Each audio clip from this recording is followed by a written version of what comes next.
रुचकर रसोई ब्लॉग्स मध्ये तुमचं स्वागत आहे। आज मी तुम्हाला शेपूची भाजी दाखवते। तर आता ही एक लहान जुडी घेतली शेपूची, मी एकदम फ्रेश जुडी घेतलेली आहे। तर आता ही भाजी मी धुणार आहे चिरून, मग तुम्हाला कसं करायचं ते मी दाखवते। मोहरी टाकली, लसूण टाकला, लसूण बऱ्यापैकी टाकायचा। 17-18 मी ह्या लसणाच्या पाकळ्या घेतल्यात। लाल झाला की मग हिंग टाकायचंय, अर्धा चमचा,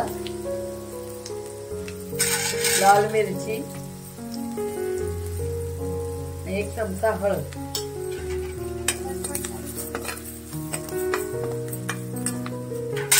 आणि 1 चमचा तिखट।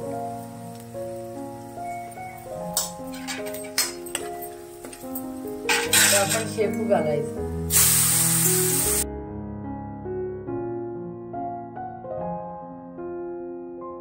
आपण लसूण लालसर करून घेतली, चांगला खमंग फोडणीचा वास सुटलाय। त्याच्यात भाजी परतून घ्यायची। आता आपण अर्धा चमचा मीठ घालूया।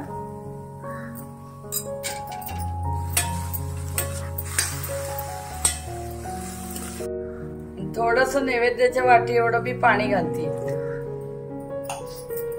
शेपूच्या भाजीला पाणी सुटेलच, पण थोडस घालायचं म्हणजे जळण्याचं बिलकुल टेन्शन नाही राहणार। आणि आता ही भाजी वाफेवर ठेवायची।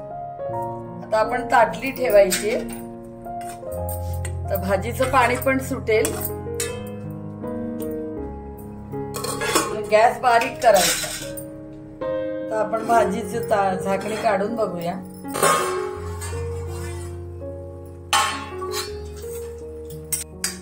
पुन्हा आपण झाकणी ठेवूया। आता थोडी शिजली, अजून थोडी शिजायची बाकी आहे।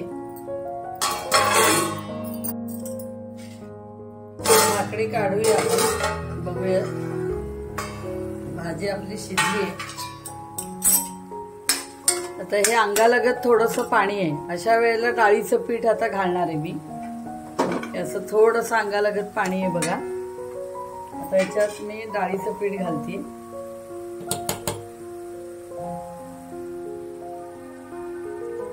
दोन चमचे।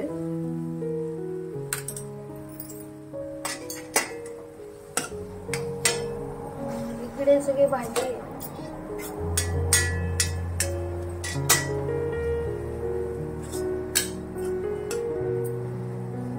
मीडियम पेक्षा कमी गॅस ठेवलेला आहे पीठ लावायच्या वेळेला। अजून थोडं पीठ घालूया। साधारण एक वाटी पीठ घातलंय मी, बेसन पीठ। सगळं मिश्रण डाळीचं पीठ व्यवस्थित कालवून घ्यायचं भाजीमध्ये। आणि मग पुन्हा झाकणी ठेवायची आणि 2 मिनिटासाठी ठेवायची। एकच वाफ आणायची, 2 मिनिटात काढून घ्यायची। भाजी लागून द्यायची आणि एकदम गॅस बारीक करायचा। पण आता झाकण काढूया। आपली भाजी तयार झाली। डाळीचं पीठ पण चांगलं शिजलं।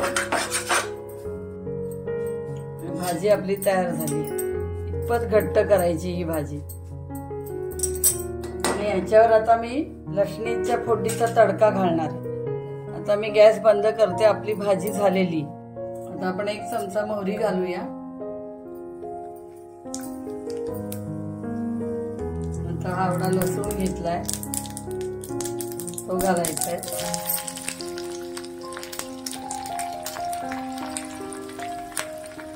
हिंग, लसूण लालसर करून घ्यायचं आहे।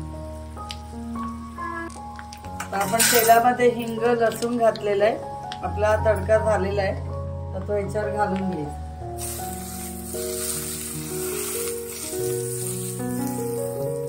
असं लसणीचा तडका घालायचा। त्याच्यात फक्त मोहरी, तेल, गरम तेल झालं की मोहरी, हिंग आणि लसूण।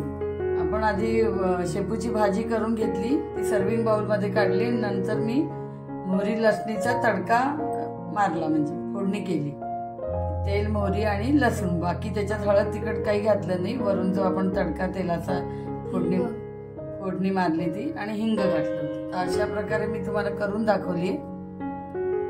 तुम्ही करून बघा. आणि ही भाजी भाकरी, फुलका, पोळी अतिशय सुरेख लागते. शेपूची भाजी विशेष करून भाकरी बरोबर, ज्वारी, बाजरी, नाचणी, तांदूळाची भाकरी याच्यावर तर अतिशय सुरेख लागते आणि अतिशय हेल्दी भाजी आहे. तर तुम्ही करून बघा, थंडीच्या दिवसात ही खाल्ली जाते. माझ्या रेसिपीला लाईक, शेअर आणि सबस्क्राईब करा. थँक्यू.